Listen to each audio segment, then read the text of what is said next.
इटावा कांड से पहले ब्राह्मण किस तरफ आपको नजर आ रहा था? अभी कम से कम 25 वर्ष तक तो निर्विवाद रूप से यह कहा जा सकता है कि ब्राह्मण समाज का सिरमौर रहेगा। कुछ चर्चा चली कि जो है ब्राह्मण बदमाश अगर है तो उसको खुला मरवा रहे हैं ठाकुर, लेकिन हम ठाकुरों का संरक्षण दिया इसको योगी जी जाने। और ब्राह्मण आगे भी भाजपा के साथ जुड़ा है और जुड़ा रहेगा मुस्तैदी के साथ। गंदी शुरुआत किया अखिलेश यादव जी ने, बहुत गंदी। इसके लिए 27 में ब्राह्मण निसंदेह भाजपा के साथ योगी जी ने आकर के अगर कहा जाए तो मेरा तो अनुमान है कि 60% तक कचरा साफ कर दिया है। कहा जाता है कि जब बात ब्राह्मण की आती है तो बाबा का बुलडोजर मौन हो जाता है, तब बुलडोजर नहीं चलता है। लोग स्पष्ट रूप से खब्बू के समर्थन में अभय का भी विरोध करेंगे, भले भाजपा ही उनको आगे बढ़ा रही हो। नमस्कार, आप देख रहे हैं सरयू टीवी न्यूज और आपके साथ मैं हूं सौरभ दुबे। 2027 में उत्तर प्रदेश का ब्राह्मण किसके साथ जाएगा, ये एक बड़ा सवाल बना हुआ है। क्योंकि जैसे 22 में एक नैरेटिव सेट करने का प्रयास किया गया था कि ब्राह्मण भाजपा से नाराज है, ठीक उसी तरीके से इस बार भी एक नैरेटिव सेट करने का प्रयास किया जा रहा था। हालांकि इटावा की घटना के बाद काफी कुछ बदलता हुआ नजर आ रहा है। ऐसे में हमारे साथ बातचीत करने के लिए पांडे जी मौजूद हैं। एक बार इनका परिचय हो जाए, फिर आगे सवाल जवाब लेते हैं। क्या नाम हो चाचा जी? मैं अनिरुद्धमन पांडे, बड़ौदा यूपी बैंक से चीफ मैनेजर के पद से रिटायर हुआ हूँ 2 साल पहले। अब खैर हमारे बैंक का नाम इसमें उत्तर प्रदेश ग्रामीण बैंक हो गया, जो पूरे उत्तर प्रदेश पर। गोरखपुर में थे? नहीं, लास्ट तो हम यहाँ फैजाबाद से, अयोध्या से रिटायर हुए, मेन ब्रांच। गोरखपुर में रहे? मैं गोरखपुर में हमारी जो है हेड ऑफिस ही, वहाँ हमारी पोस्टिंग नहीं रही। हमारी पोस्टिंग हम कानपुर में as chief manager, Kanpur main branch, और ये फैजाबाद की मेन ब्रांच, और यहाँ से जुलाई 23 में रिटायर हुए हैं। अब आते हैं मुद्दे पे। इटावा कांड अच्छे से आप भली भांति परिचित होंगे। इटावा कांड से पहले ब्राह्मण किस तरफ आपको नजर आ रहा था, एक बार ये जान लेते हैं, उसके बाद फिर आगे बढ़ते हैं। देखिए, एक बात जान लीजिए, ब्राह्मण समाज का सिरमौर हमेशा रहा और अभी बहुत समय तक रहेगा। यद्यपि समाज में जितनी विकृति फैलती जा रही है, उसी के साथ साथ ब्राह्मणों के अंदर जो चारित्रिक और वैचारिक गिरावट आ रही है, इससे हम आज के 25, 30, 35 वर्ष के बाद के भविष्य के विषय में बहुत निश्चय के साथ नहीं कह सकते हैं। किंतु अभी कम से कम 25 वर्ष तक तो निर्विवाद रूप से यह कहा जा सकता है कि ब्राह्मण समाज का सिरमौर रहेगा, ये समाज का पथ प्रदर्शक रहेगा, ये समाज के बहुत बड़े बड़े मामलों का निर्णायक रहेगा, और ये बहुत हद तक निस्वार्थ रूप से सर्व समाज के लिए सोचने वाला रहेगा। जैसे तमाम जातियों में अपनी अपना एकदम अंधा अनुकरण चल रहा है, कितना अपना कर लें, समाज गया भाड़ में, प्रदेश गया भाड़ में, देश गया। लेकिन ब्राह्मण इसको अभी सोच कर कांप जाता है कि हम सोच लें कि प्रदेश गया भाड़ में, समाज गया भाड़ में, देश। वो सबसे पहले देश की, प्रदेश की और समाज की सोचता है, इसके बाद वो अपने हित के लिए जरूर सोचता है। अपने हित के लिए सोचना भी चाहिए, लेकिन आज भी ब्राह्मण में बहुतायत वही है जिसके अंदर वो त्याग की भावना है, तपस्या की भावना है, संकल्प की भावना है। सर्वे भवन्तु सुखिनः का जो मंत्र है, उससे ब्राह्मण अभी भी अपने आप को निकाल नहीं पा रहा है, कभी भी निकाल नहीं पा रहा है। यही उसकी विशेषता रही है, वो समाज का गुरु रहा है। अब ये कहने का आशय क्या है कि जैसे योगी जी के आने के बाद सभी देख रहे हैं, ठीक है, बीच में कुछ चर्चा चली कि जो है ब्राह्मण बदमाश अगर है तो उसको खुला मरवा रहे हैं ठाकुर, लेकिन हम लोगों ने इस पर कभी ध्यान नहीं दिया। बदमाश वो अगर हो गया, यदि आप आचार विचार वाले हैं, तो कोई बदमाश हो गया, कुमार्गी हो गया, दुराचारी हो गया, तो हमारे लिए कतई वो सर्वथा त्याज्य हो गया। समझ रहे हैं, उसको हम अपना नहीं मान सकते। वो ब्राह्मण है इसलिए मारा गया, इसका मैं समर्थक नहीं हूँ। ठाकुरों का संरक्षण दिया, इसको योगी जी जाने और लोग जाने उसमें कितना सच्चाई है, कितना पक्षपात है। लेकिन हमारा आशय ये था कि ब्राह्मण आगे भी भाजपा के साथ जुड़ा है और जुड़ा रहेगा मुस्तैदी के साथ, अगर कोई विशेष बात इस बीच ना आ गई। इटावा कांड से पहले क्या ब्राह्मण खिसकता हुआ दिख रहा था? मुझे तो ऐसा कुछ नहीं लगा, इसलिए क्योंकि ब्राह्मणों में बताया नहीं कि ये स्वयं पथ प्रदर्शक रहे हैं। हाँ, कुछ तो ऐसा है कि कुछ एजेंडा ऐसे ऐसे चला दिए जाते हैं, कई बार आदमी न चाहते हुए भी, जैसे कई बार होता है नहीं, हम आप जिस विचार पर दृढ़ हैं उससे बिदक गए, कुछ और सोचने लग गए।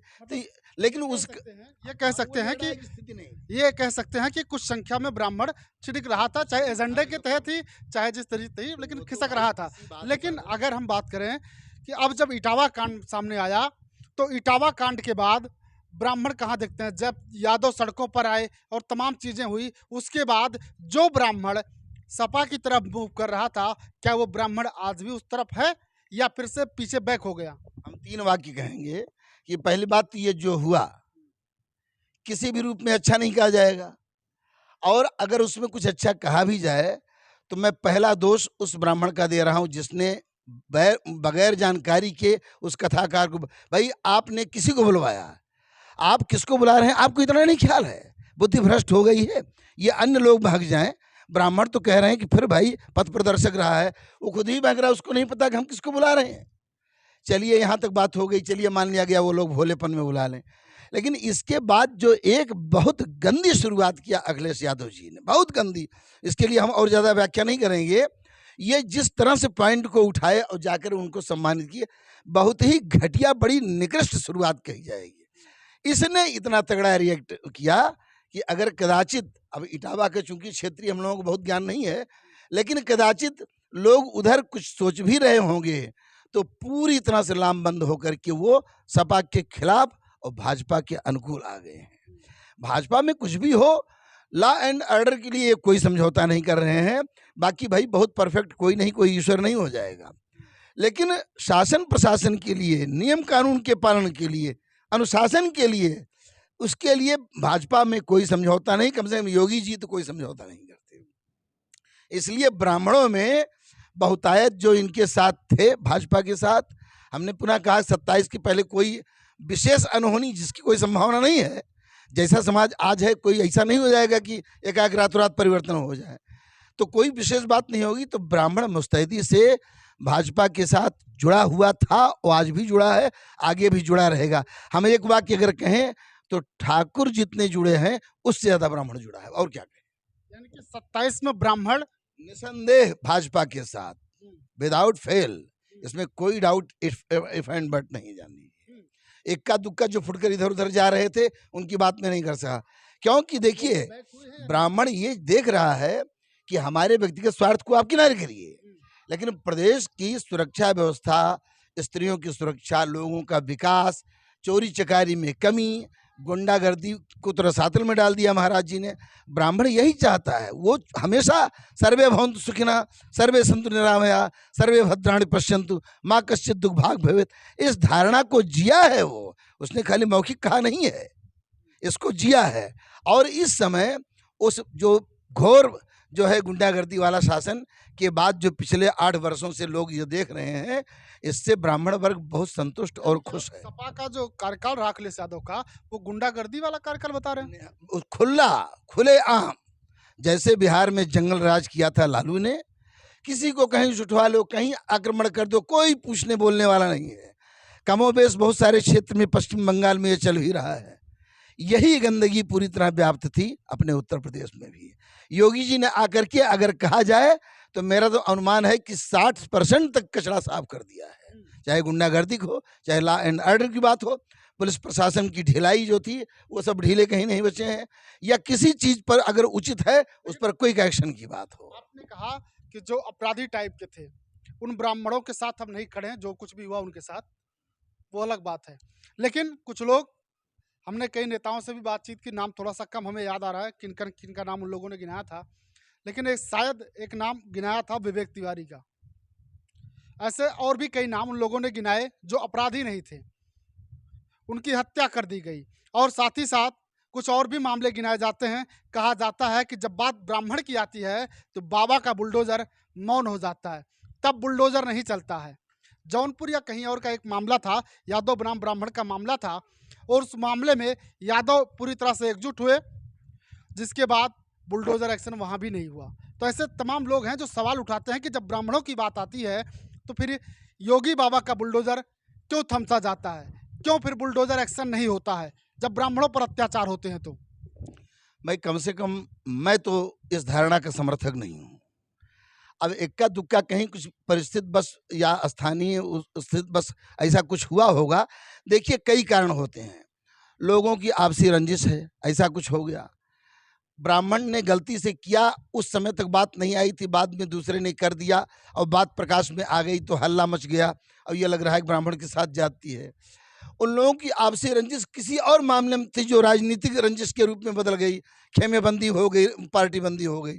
तो एक नहीं बहुत सारे कारण हैं और उन कारण के मूल में गए बगैर आप किसी चीज़ को बहुत एक ही प्रथम बार की न्यायसंगत अथवा अन्याय संगत नहीं ठहरा सकते हैं। जितना हम लोगों ने देखा, विविध क्षेत्रों में देखा, विविध परिस्थितियों में देखा, बहुत सारी घटनाओं में देखा कि योगी जी लगभग निष्पक्ष हैं। अब कुछ पक्षपात तो सब में रहता है, यद्यपि ब्राह्मण एक ऐसा रहा है जो चाहे शासन में आया, चाहे जहाँ प्रशासन में ये है, इन्होंने कभी जातिवाद वाला पक्षपात नहीं किया। तो अब ये उनके स्वभाव की बात है, मैं पुनः कह रहा हूँ, वो सबको संभाव, वो घर के, जिसे घर का मुखिया होता है, उनको लगता है ब्राह्मणों को हम समाज के मुखिया हैं और सब अपनी अपना कर लेंगे, लेकिन मुखिया कभी अपनी अपना नहीं कर। वो हर सदस्यों को मुखिया मुखसो चाहिए, खान पान को एक, पाले पोसे सकल अंग, तुलसी सहित विवेक। तो जैसे शरीर में मुख है, ऐसे परिवार में मुखिया होता है, इसी तरह से समाज में ब्राह्मण है, ये अग्रणी रहा है। इसलिए ये संकीर्ण और क्षुद्र स्वार्थ के पीछे कभी नहीं भगा। तो इक्का दुक्का घटनाओं को छोड़ करके मुझे ऐसा कुछ लगता नहीं कि योगी जी ब्राह्मणों के अहित की बात आई तो मौन हो जाते हैं, ठाकुरों के हित की बात आई तो मुखर हो। मैं इसका समर्थक नहीं, कम से कम योगी जी के लिए तो मैं इसका समर्थक। की एक घटना है, खूब चर्चा का विषय रही, आपको भी शायद जानकारी हो। एक पांडे जी का मामला था, दाढ़ी मूंछ उखाड़ दी गई थी। उस पर सवाल ये उठे कि क्या लाइन हाजिर कर देना न्याय है? क्या बस उतना बहुत है, किसी की दाढ़ी उखाड़ ली जाए, किसी की मूंछ उखाड़ ली जाए, बस इतना कर देना काफ़ी है? लाइन हाजिर कर देना न्याय है? सवाल उठाया लोगों ने, वही सवाल हम आपसे कर रहे हैं। इस विषय पर आप क्या सोचते हैं? अब पुनः मैं यही चीज़ कहूँगा कि उसमें यह नौबत क्यों आई? क्या उस सिपाही की या उस दरोगा की मात्र उद्दंडता थी या उसके पीछे और कुछ कारण ऐसा था? पंडित जी किस प्रकृति के हैं? भाई ब्राह्मणों में भी बहुत लोग बहुत उद्दंड के हैं। बहुत बूढ़े ब्राह्मणों को आप देखिए, वो बात बात में गाली बकेंगे, बात बात में सीना ठोकेंगे, ये इसका मैं कतई समर्थक नहीं हूँ। आप सौम्य स्वभाव दीजिए, फिर अगला आपके साथ बदतमीजी करता है तब आगे बढ़िए। और पता चला कि अगले ने दो वाक्य पूछा, आप तनक करके उसको गंदा बोल दिए, तो भाई उस तरह से वो रिएक्ट करेगा। लेकिन अब उसके विषय में चूंकि तह तक मुझे कुछ मालूम नहीं है, इसलिए उसमें बहुत ज़्यादा प्रतिक्रिया करना उचित भी नहीं लग रहा है कि पंडित जी की गलती क्या थी, मूल कारण क्या था। वो दरोगा क्या पागलों की तरह चला गया उनकी दाढ़ी मूंछ उखाड़ने या जनेऊ पकड़ने, या उसमें और कुछ कारण था? क्या उसके पीछे और कोई ब्राह्मण ही तो नहीं था? जैसे लोग जाके थाने में कुछ पैसा वैसा दे करके गए, पटीदार में कर दिए, तो बहुत जगह पटीदारी का भी खेल चलता है। इसलिए बहुत स्पष्ट मैं उसमें कुछ नहीं बोल रहा हूँ। लेकिन फिर भी मुझे कहीं से, अब देखिए कर्मचारी भी तमाम पड़े हुए हैं, कहीं जैसे यादव हुआ या वर्मा हुआ या मियाँ हुए, ब्राह्मण की बात आई तो वो गंदगी तक, वो गंदेपन तक पक्षपातपूर्ण कार्रवाई करते हैं, सही है। और उस पर अगर पहल किया जाए तो भाई हमारे आपके नायक के रूप में इसमें खब्बी तैयारी जैसे लोग हैं कि आप उनको जानकारी मिले तो वो छठी की दूध याद दिला देंगे। तैयारी की कर रहे हैं तो संतोष दुबे आप जानते भी होंगे, परिचित होंगे, धर्म सेना के इस समय अध्यक्ष हैं, उस समय शिवसेना में हुआ करते थे, राम मंदिर आंदोलन में भी जुड़े रहे। संतोष दुबे का कहना है कि यही खब्बू तिवारी ब्राह्मण अगर ना होते तो जिस मामले में इनको सजा हुई शायद ना होती। सरकार सत्ता में बैठे थे, उसके बावजूद इनको हो गई। क्या ये सही है? आप क्या मानते हैं? इस पर भी मेरा ख्याल मतलब कुछ स्पष्ट नहीं, क्योंकि उसके विषय में मुझे जानकारी है नहीं। वो शायद मार्कशीट में डेट वगैरह कुछ बात थी, ऐसा ही कुछ था, उसी का था। तो अब उसमें उस कारण से उनके पीछे कौन लगा, और उसी कारण, ये तो भाई तमाम जगहों में बात होती है ना कि थोड़ी सी बात आपकी खोद दी जाए, अगर कुछ कमी आपके अंदर है, नहीं है ढका तुपा है तो सालों सालों मामला चला कर रहा है कि कोई पूछने वाला नहीं।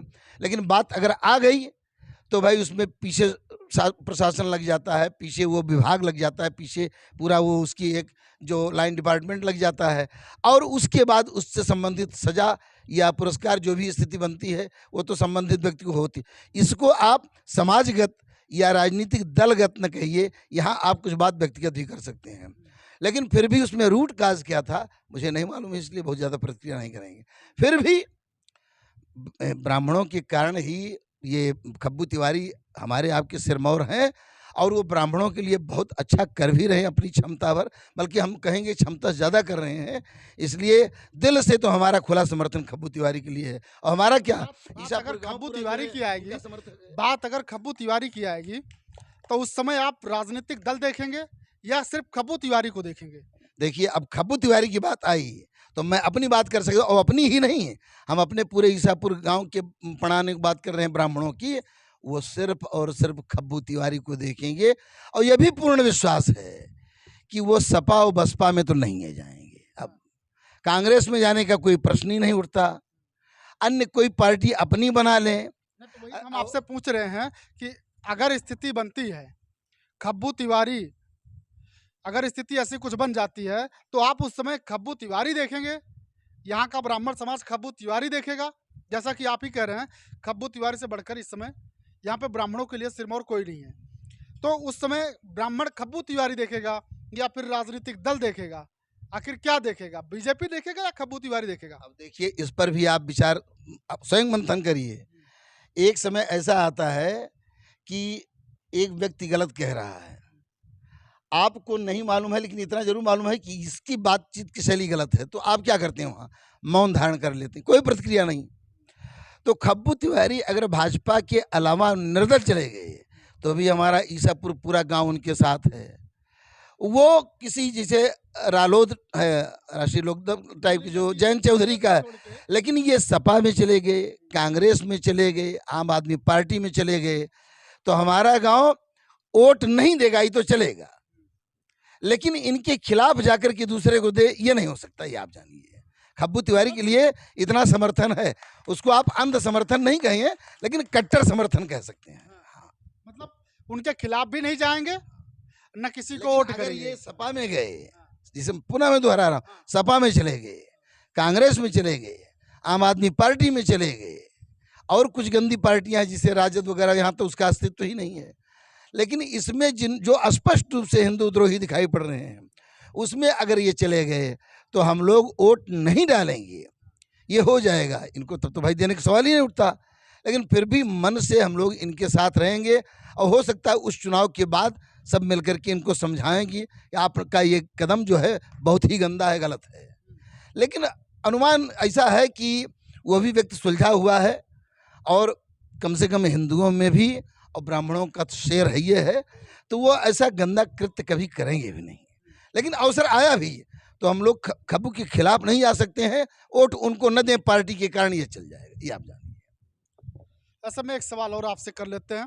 गोसाईगंज विधानसभा में हम हैं, अभय सिंह वर्तमान में विधायक हैं, समाजवादी पार्टी से थे। खब्बू तिवारी बीजेपी से, अपना दल की ये सीट है, बीजेपी के संबल पर चुनाव लड़े। ऐसे में अब जब खब्बू तिवारी और अभय सिंह की करीबी भाजपा के साथ देखी जा रही है, बस घोषणा नहीं हुई है कि अभय सिंह ने पार्टी की सदस्यता ली है, सदस्यता की बात सामने नहीं आई है, लेकिन पूरी तरीके से आप बीजेपी के कार्यक्रमों में उनको देखेंगे, प्रचार करते हुए देखे होंगे चुनाव में। ऐसा में अभय सिंह या फिर खब्बू तिवारी, बीजेपी के लिए यहाँ पर सबसे मजबूत कैंडिडेट कौन हो सकता है? अगर हम व्यक्तिगत बात ना करें, जातियों की बात ना करें, मजबूत प्रत्याशी के तौर पर बात करें, तो सबसे मजबूत कौन आपको नजर आता है? देखिए, प्रत्याशी तो निसंदेह सबसे मजबूत खब्बू तिवारी हैं यहाँ के लिए। यहाँ जिसको कह सकते हैं कि बच्चा बच्चा उनका जान लीजिए फैन है, हर कोई उनका समर्थक है। लेकिन ये चीज़ जो आपने कहा, ये बात विचारणीय है कि भाई चूंकि निकटता बढ़ रही इनकी भी, अभय सिंह की भी, लेकिन उसमें हम लोगों ने, देखिए हम लोग तो भाई राजनीति में बहुत कोई घुटे हुए राजनीति में नहीं हैं, लेकिन समाज का अध्ययन खुली आंख से करते हैं। तो जो कुछ भी उसमें हम लोगों का आकलन है या अध्ययन है, अगर इसकी नौबत आएगी, यद्यपि भाजपा में भी कई जगहों पर कुछ न कुछ कमियां विशेष रूप से आ गई हैं, कि जो हमारे आपके विचार से प्रथम दृष्टया आपत्तिजनक लगती है कि यहाँ पर इस विषय में ये निर्णय पार्टी ने कैसे ले लिया। कहीं कहीं ऐसा है, सामान्य रूप से नहीं है, लेकिन कहीं कहीं ऐसा है। लेकिन फिर भी मैं कह रहा हूँ कि हम लोगों ने जो अपना सोचा, छोटे स्तर पर भी होते हुए, पद चाहे जितना रहा हो, लेकिन राजनीति में हम लोग छोटे ही हैं, वोटर हैं, सपोर्टर हैं, लेकिन बाकी बहुत ज़्यादा कुछ नहीं है, न कोई प्रचारक है, न घूमने वाले। तो हम लोगों के मन में जो आया कि अगर यद्यपि उसमें भी खब्बू की सहमति हो करके ही अभय को ये भाजपा यहाँ पर देगी, जान लीजिए, गोसाईगंज में। लेकिन अगर इसकी नौबत आती है तो लल्लू सिंह भाजपा के जो सांसद हुआ करते थे काफ़ी समय तक, अभी 2024 में उन्होंने स्वयं अपने कुकृत्य के कारण और अपनी अहंकार के कारण, अपनी मूर्खता के कारण गोड़ दिया, उस सीट को नष्ट कर दिया। तो खब्बू तिवारी को नामित किया जा सकता है फैजाबाद अयोध्या से संसदीय के लिए। तो दोनों का स्थान अच्छा रहेगा। अभय सिंह देखिए कभी बदमाश और उद्दंड चाहे जो रहे हैं, लेकिन उनके पिता और ये व्यक्ति भी समाज के लिए कोई बहुत गंदा नहीं, जैसे तमाम कुछ नेताओं की बात हम नहीं करेंगे। लालजी जैसे नेताओं को ले लीजिए, खुली गंदगी इनके विचारों में है कि अगर वर्मा है या इनके और छोट वर्ग के हैं तो ये अंध समर्थन उसका करेंगे, अगर सवर्ण है ये खुला तो खुला ये व्यक्ति उसका विरोध करेगा। अभय सिंह में कम से कम ऐसी कोई गंदगी नहीं है। अभय सिंह हो या खब्बू तिवारी, लेकिन अब इन दोनों की अगर बात करें तो बाहर क्या कैसा रहा उस पर हम विशेष नहीं जाएंगे, लेकिन कम से कम अपने विधानसभा क्षेत्र में, अपने ज़िले में तमाम ऐसे लोग कहने वाले मिल जाएंगे, तमाम ऐसे गरीब वर्ग के लोग मिल जाएंगे जहां इन लोगों ने कोई जाति नहीं देखी और भरपूर मदद की, लोगों के साथ खड़े रहे, जहां अन्याय देखा और खड़े हुए, दोनों की हम बात कर रहे हैं। तो कम से कम वो चीज़ तो देखने को इन लोगों में मिलती है। नहीं तो इस पर हम पुनः यही कहेंगे, अब आप इसको शॉर्ट में ये कह लीजिए कि पहली बात तो ये है कि गोसाईगंज सीट से ही खब्बू तिवारी या अभय सिंह, और भाजपा से ही तो सुनिए उस पर मैं बता रहा हूँ। यदि खब्बू तिवारी, अब हम लोगों की अपनी मानसिकता की बात कर रहे हैं, यदि खब्बू तिवारी को, जैसा हम लोगों ने कहा कि उधर अयोध्या की सीट जान लीजिए संसदीय वाली खाली हो रही है, लल्लू को आप मान लीजिए पर्दे सड़ चुके हैं, अब उनकी वापसी नहीं होगी और कोई वैसा भी सशक्त है नहीं, तो खब्बू तिवारी को वहाँ संसदीय दे दें तो इनका, अभय सिंह का हम लोग मुक्त कंठ से सपोर्ट करेंगे, बात नहीं है। लेकिन अगर खब्बू तिवारी को उपेक्षित करके और यहाँ भाजपा ने इनको दे दिया अभय सिंह को, और खब्बू को कर दिया कि चलिए आपको बाद में राज्यसभा के लिए ऐसा कुछ करेंगे, तो खुले रूप से हम लोग भाजपा का और अभय का विरोध करेंगे। फिर बात वही आ गई, अगर आगे कोई अच्छा कैंडिडेट नहीं है तो वोट डालने हम लोग नहीं जाएंगे। मान लिया जाए कि खब्बू तिवारी को मान लीजिए अगर यहाँ पर टिकट नहीं देते हैं और वो कह देते हैं कि हम लोकसभा में दे देंगे या ऐसा वैसा, कैसे बात कैसे मान लेंगे? आपके हाथ दे ही देंगे। ये स्थिति अपने आप स्पष्ट करेगी, और वो स्थिति स्पष्ट ये करेगी खब्बू तिवारी आज के डेट में बहुत मैच्योर नेता हैं। आप जानिए वो रुख, समय का रुख और पार्टी का रुख देख करके आपको लगेगा स्पष्ट कि वो अभय सिंह के भी प्रचार में निकल रहे हैं या पूरी तरह से दूरी बनाए हैं। अगर वो दूरी बनाए हैं तो स्पष्ट जान लीजिए कि वो मानसिक रूप से भाजपा से असंतुष्ट हैं, और वो असंतुष्ट हैं तो हम लोग खुला असंतुष्ट हैं। क्या ऐसा हो सकता है कि जो अब तक नहीं हुआ, अभय सिंह और खब्बू तिवारी दोनों एक दूसरे का इस बार प्रचार करते हुए दिखें? हो सकता हो कि दोनों को समायोजित कर लिया जाए, अलग अलग सीट दे दी जाए, हो सकता है कि ऐसा भी किया जाए, क्योंकि चुनाव जहां तक मुझे लगता है लड़ेंगे दोनों ही, लड़ेंगे दोनों। तो अगर दोनों लड़ेंगे तो क्या ऐसा हो सकता है कि देखने को मिल जाए कि दोनों एक दूसरे का प्रचार करते हुए दिखे? नहीं, ऐसा नहीं हो सकता। अगर पहली बात तो इस सीट से दोनों को उतारने कोई प्रश्न ही नहीं उठता कि एक भाजपा से हो जाए तो दूसरा निर्दलीय हो जाए, ऐसा नहीं होगा। ये तो नहीं होने वाला है, पक्का जान लीजिए। अब अगर ऐसा होता भी है तो चाहे निर्दल, अगर समायोजित करने का प्रयास करती है भाजपा, मान लीजिए एक नहीं जिले में जैसे एक को यहाँ दे दे किसी को भी और दूसरे को कहीं और दे देती है इसी जिले में, तब ऐसी स्थिति में क्या दोनों एक दूसरे का प्रचार करते हुए दिख सकते हैं? हाँ, संभव है, कोई ऐसी बात नहीं है, क्योंकि दोनों में कोई इस स्तर की अनबन नहीं है कि एक दूसरे के जानी दुश्मन हो। पार्टी बंदी है, दोनों दबंग नेता हैं, दोनों का अपना एक जिसको कहते हैं बहुत बड़ी फील्ड है। लेकिन अब चूंकि जो अभय सिंह पिछली बार से जो उन्होंने समर्थन किया भाजपा का विधानसभा में, तो उसके बाद खब्बू तिवारी के भी मन में कहीं न कहीं सॉफ्ट कॉर्नर अभय सिंह के लिए है, और अभय सिंह के मन में भी सॉफ्ट कॉर्नर क्या बल्कि सम्मान का भाव खब्बू तिवारी के लिए है। तो उनके अंदर ये ब्राह्मण पाकर के सम्मान का भाव है, और खब्बू तिवारी के अंदर कहीं न कहीं सॉफ्ट, जिसको कहते हैं कि वो नरम रुख है। तो ऐसी स्थिति में हमको भाई उनका सहयोग करने में क्या बुराई है। लेकिन पुनः मैं दोहरा रहा हूँ, यदि हम लोगों को लगता है कि तुष्टीकरण में भाजपा खब्बू को उपेक्षित कर रही है और अभय को आगे ला रही हो, खब्बू को ये कह रही है कि हाँ बाद में आपको कहीं एडजस्ट कर दिया जाएगा। तो हम लोग स्पष्ट रूप से खब्बू के समर्थन में अभय का भी विरोध करेंगे, भले भाजपा ही उनको आगे बढ़ा रही हो। ये बात। तो हमने चाचा जी से बातचीत की, इन्होंने क्या कुछ कहा वो आपको हमने सुनाया। इनकी बातें सुनने के बाद आप क्या कहेंगे, कमेंट सेक्शन में जाइएगा, कमेंट कीजिएगा और कमेंट करके अपनी प्रतिक्रिया हमें ज़रूर दीजिएगा।